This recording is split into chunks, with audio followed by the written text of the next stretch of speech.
कि संघीय व्यवस्था जो है इसका विशेषता बताए। संघीय व्यवस्था का कौन सी बताइए विशेषता।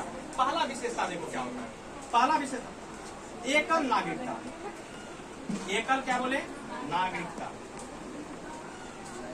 पहला विशेषता देखो क्या बोले एकल नागरिकता। एकल नागरिकता का मतलब समझो। एकल नागरिकता का मतलब ये होता है कि यदि तुम्हारे पास एक आईडी है, क्या है एक आईडी है, तो एक ही आईडी पर केंद्र सरकार का भी लाभ मिलेगा और राज्य सरकार का भी क्या मिलेगा लाभ मिलेगा। उसी को क्या बोलते हैं एकल नागरिकता।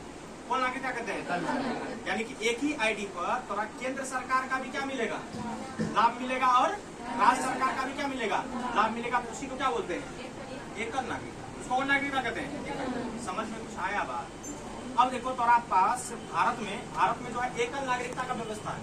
तो नागरिकता का व्यवस्था है एकल। यदि तुम भारत के नागरिक हो, तुम यदि भारत के नागरिक हो तो इसका मतलब थोड़ा केंद्र सरकार का भी लाभ मिलेगा और राज्य सरकार का भी क्या मिलेगा लाभ मिलेगा। लेकिन वहीं यदि अमेरिका चले जाओ तो वहां पर दोहरी नागरिकता है की व्यवस्था है।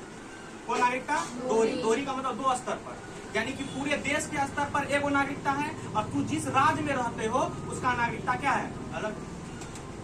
समझ रहे बात क्या बोल रहे हैं हम। यानी कि देखिए वैसे तुम यदि कहाँ चले जाएगा अमेरिका में तो वहां पर कितने स्तर पर नागरिकता है दो स्तर पर। एक पूरे देश के स्तर पर एगो आईडी बनेगा और जिस राज्य में तुम है उस राज्य का क्या होगा एगो आईडी बनेगा। तो इसका मतलब अमेरिका में कैसा नागरिकता है दोहरी। लेकिन अपन भारत में कौन चीज है एकल नागरिकता। तो देखो संघीय व्यवस्था का पहला विशेषता ये है कि हमारे देश में कौन नागरिकता है एकल नागरिकता। इसका मतलब केंद्र सरकार और राज्य सरकार दोनों का सुविधा जो है क्या हो सकता है मिल सकता है। इसमें कोई दो आईडी बनाने की जरूरत नहीं है। दूसरी बात